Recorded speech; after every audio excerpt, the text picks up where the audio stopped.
बेटी पैदा हो तो बचपने से ही उसे अच्छे लिबास पहनाया जाए, इस्लामी लिबास पहनाया जाए और बचपन से ही औलाद के दिल में मोहब्बत रसूल डाल दी जाए, इश्क़ रसूल से सिखाया जाए।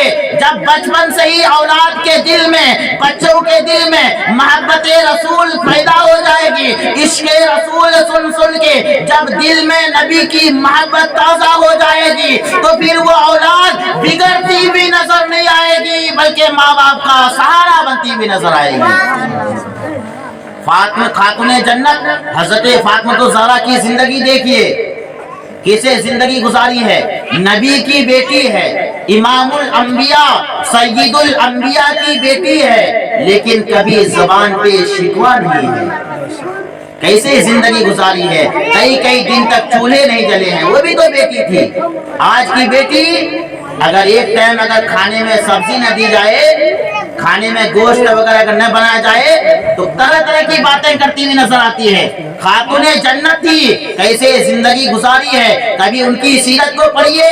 जब बेटियां खातूने जन्नत नबी की बेटी की सीरत को पढ़ लेगी तो उनके दिल में इतनी नबी की मोहब्बत पैदा हो जाएगी और पर्दा का इतना इंतजाम हो जाएगा कि बिल्कुल रोड में कोई लड़की नजर नहीं आएगी बगैर पर्दा के।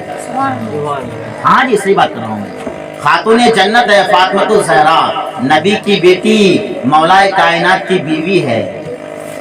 यहूदी दुश्मन नबी के शादी का प्रोग्राम हुआ, दिल में इरादा किया कि नबी की बेटी है जिसे दुनिया वाले मोहम्मद नबी खुदा के आखिरी नबी मानते हैं, उनकी एक बेटी है जिनकी एक चादर है जिसमें 72 पैबंद लगे हुए हैं, क्यों न उसकी बेटी को दावत दी जाए और उनका मजाक उड़ाया जाए।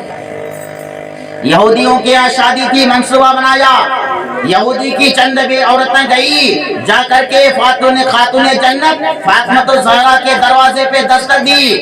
खातूने जन्नत ने कहा कौन? कहा कि मैं फला फला हूँ। कहा कैसे आना हुआ? कहा कि आपकी दावत लेनी है, मेरी बेटी की शादी है, उस शादी के प्रोग्राम में आपको भी आना है। खातूने जन्नत ने इनकार नहीं किया, आपने फरमाया मेरा शोहर अली है, जाओ पहले मेरे शोहर से इजाजत लेके आओ। वो बीवी नबी की बेटी है, इमामुल अंबिया की बेटी है, दावत देने आई है तो क्या ये नहीं कहती चलो मैं नबी की बेटी हूँ, चलो चलती हूँ, ये नहीं कहती, कहती मेरा शोहर है, निकाह उनसे हुआ है, उनकी मर्जी के बगैर मैं रूम से नहीं निकल सकती।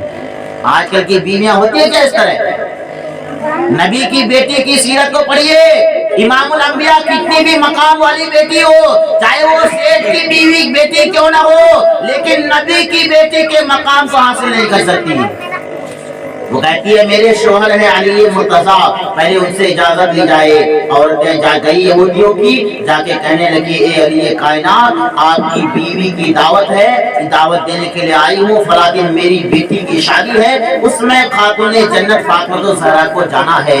मौला अली ने कहा उनके बाप, उनके वालिद इमामुल अंबिया मुहम्मद रसूलुल्लाह के पास जाओ, वो अगर इजाजत दे दिए तो फिर ठीक है। वो चली नबी के पास पहुंची, नबी से कहने लगी कि आपकी बेटी फातिमा तो ज़हरा की दावत लेनी है, मेरी बेटी की शादी है, हम चाहते हैं कि आपकी बेटी भी आए। नबी ने कहा अगर खातूने जन्नत यानी मेरी बेटी फातिमा अगर तैयार है तो ठीक है, दावत कबूल है। दावत मंजूर हो गई, दावत कबूल हो गई, वो औरतें चली गई। यहूदियों ने अच्छे अच्छे कपड़े खरीदे, क्योंकि उनको मजाक उड़ाना था खातूने जन्नत का कि वो चादर उड़ के आएगी जिसमें 72 पैबंद लगे हुए हों, मजाक उड़ाया जाएगा, हम सब हंसेंगे, उनका मजाक उड़ाया जाएगा। जब उनका मजाक उड़ाएंगे तो उसके बाप को तकलीफ होगी। मकसद था कि नबी आखिर ज़मां को तकलीफ देनी है। जब दावत कबूल हो गई, आखिरी दिन था, रात चल रही थी, खातूने जन्नत समझ गई कि दावत का मकसद क्या है, वहाँ पे मुझे बुलाने का की वजह यह है कि मेरे बाप का मजाक उड़ाया जाए।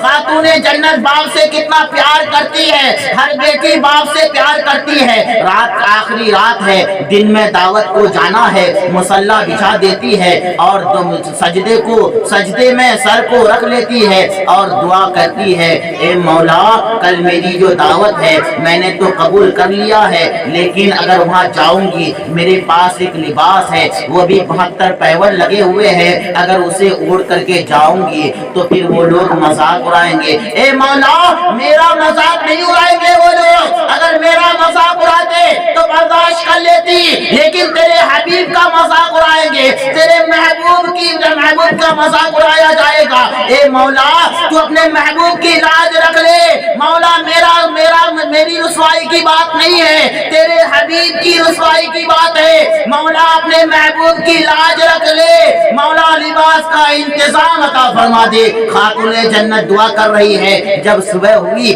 ایک آتے ہیں اور آ کر کے کہتے ہیں اے خاتون جنت لیجئے رب نے جنت سے لباس کا انتظام کر دیا ہے، جنتی لباس آیا، خاتون جنت اس پہلے 72 پیون لگی ہوئی چادر کو اندر اوڑھ لیتی ہے، اوپر سے وہ جنتی لباس کو بھی سے سور جاتی ہے، اور جانے کے بعد جب یہودیوں کی یعنی جنتی جو لباس تھا وہ اندر اوڑھ لی اور اوپر سے وہی 72 پیون لگی ہوئی چادر کو اوپر سے اوڑھ لی۔ دیکھیے خاتون جنت کا سیرت کو پڑھیے، ان کے کردار کو دیکھیے، وہ بھی تب بھی اچھے لباس کو اوپر نہیں پہن رہی ہے، وہی پھٹی وہی پرانی چادر، میں پرانا اس لیے کہہ رہا ہوں سمجھانے کے لیے کہہ رہا ہوں، یعنی جس میں 72 پیون لگے ہوئے تھے چادر کے اندر اسے اوپر سے اڑ کے چلی جاتی ہے۔ جب عورتوں نے دیکھا ہنسنے لگی، جب ہنسنے لگی مذاق اڑانے لگی، جب مذاق اڑانے لگی خاتون جنت سمجھ گئی اب یہ لوگ مذاق اڑانے لگے ہیں، میرے مولا اب تیرے حبیب کی رسوائی ہونے جا رہی ہے، تیرے حبیب کی بدنامی ہونے جا رہی ہے۔ حضرت فاطمہ الزہرا اپنی وہی 72 پیون لگی ہوئی چادر کا ایک سائد کو ہٹاتی ہے، جب جنتی لباس کا ایک کنارہ نظر آتا ہے، یہودیوں کی نظر پھٹی کی پھٹی رہ گئی، مولا یہ کیسا لباس ہے، ہم نے بڑی بڑی دکانوں پہ گیا لیکن ایسا لباس نظر نہیں آیا، بڑے بڑے سرداروں کی بیٹیوں کو دیکھا لیکن ایسا لباس نظر نہیں آیا، مولا یہ لباس اتنا خوبصورت ہے کہ آج تک ہم نے دیکھا نہیں ہے، وہ دیکھ بھی کیسے سکتے تھے کیونکہ رب نے کسی دکان سے وہ لباس نہیں بھیجا تھا بلکہ جنت سے بھیجا۔